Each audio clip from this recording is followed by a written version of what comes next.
Chai sing chare. Pizza kaino dito ini. Silip sangul le. Khakum le. Khakum le sare ini hojik nong thilda. Matam leite. Mi ayam ba hojik loina ai khoi ki kaino matam na ba. Chak sa no matam na duty ne. Duty loi matam na ba ne. Ai khoi lunch time haidra. अरे कितना हो जाए हम बदमी लेते से चलो ना my माँ के तुम नवा ड्यूटी तो रम लेगा यू पुंगी पाल मापल देगी देखो हजूल में तुम लोग चलना करे अदुम ये ऑफिस ये ऑफाओगे अदुम वीडियो में चांग होता हूँ सीधना वो यहाँ ये टॉप लांग हम हमें जो वाले माय सीधना वो टॉप लांग मात्रे की कोई की सऊदी की कोक तहात में नहीं गुतरा तुतरा करा है तो कोई की जैसे ना वो हम सीधना वो यहाँ की औजार की पोत खुलफम लेरा ममांग सीधा लोना हजी तुम न रहता याम बता दो मैं नमज़र लग पनी वीडियो से मैं हम ये हूँ नहीं सीना वो क्रॉस नहीं लंबी से इतनी तक मनी हूँ महोई सीधा लंबी अकोल बलाइती लंबी आसान बंगांग तनीที่ใส่เย็นมาชาซี่ของตลาดทางกระจุกระเบิดตลาดเจ้าเป็นทางอยู่แล้วดีอาดุมมีมาใครนะมาคุดสั่งบุมิสุเลยฮุรามบุมิสุเลยเลยจำนัดเลยมาพุ่งกุดิ่งก็เลยริมในฮุรานจินทีเซ่มาชีกราชมาปานทำจะฮุราเลยอย่างดูว่าให้กุมบะไซเคิลมาไอ้คนยี่เบตรีนี่เชลบ้าเป็นน้องกระตุ้สเรกาลีมันนะบุ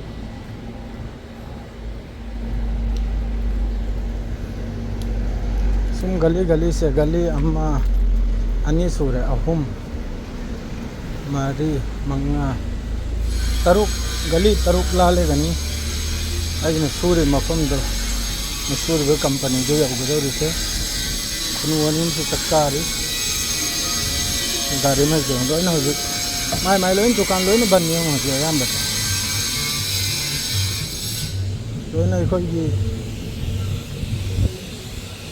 ใช่जो कम न खा रहा हम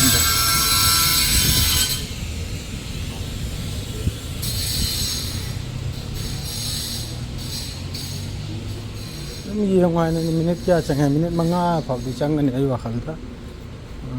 आई ये रूम दगे या कोई की ऑफिस मिनट मंगा रूम चंगा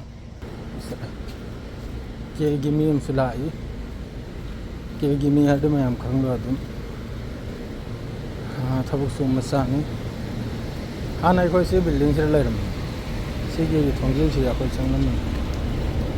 सी की मथक से था सिल खरा हो चुकी सरे गली हमका चिंग मनी गली मकई से रसीना बुला कोई पाइप जो है ना हमारे इतरान है की दुकान में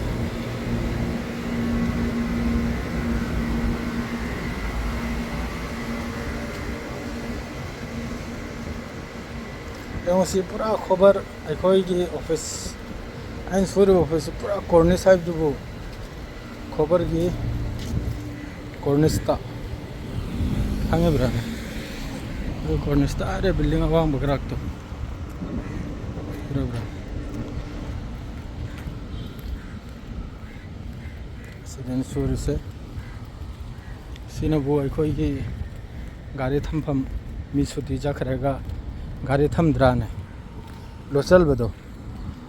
बे गाड़ी तो जे थम लेगा सीजन अरिमनी आई माई में चिन होई उर्दी संगांग खरे ताउ यम साथिन सायब लोयरे साबगी अवस्था लोयरे लोय बिनी सारे से लोय बिना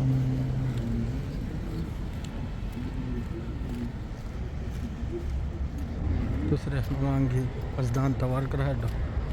आई आई नहीं तो जीप हम से लेटा सिने वो फ्रेम की दुकान ने कोई की फोटो फरांग फ्रेम तो उतरान दे दिन चाचा करी न तौरी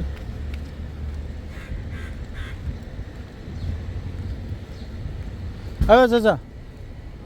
मुश्किल है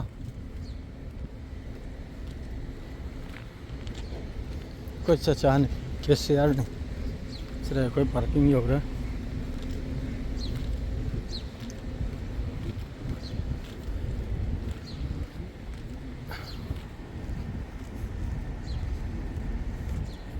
इन धोगा रहे थे तो सिर तई मैं कहती लो ना कोई कफेल करा मचा कर लो ना सुती दनी लंदन दनी मैं कोई लाएगा नहीं इन थोड़ा का दौर से मैं कोई लाभ होंगे बता रहे अदुने ताव से दूसरे याव रहे कोई ऑफिस शायद तुम लोग चल लगे ना हाँ याम सांगले काम दे सीनियर कोई ऑफिस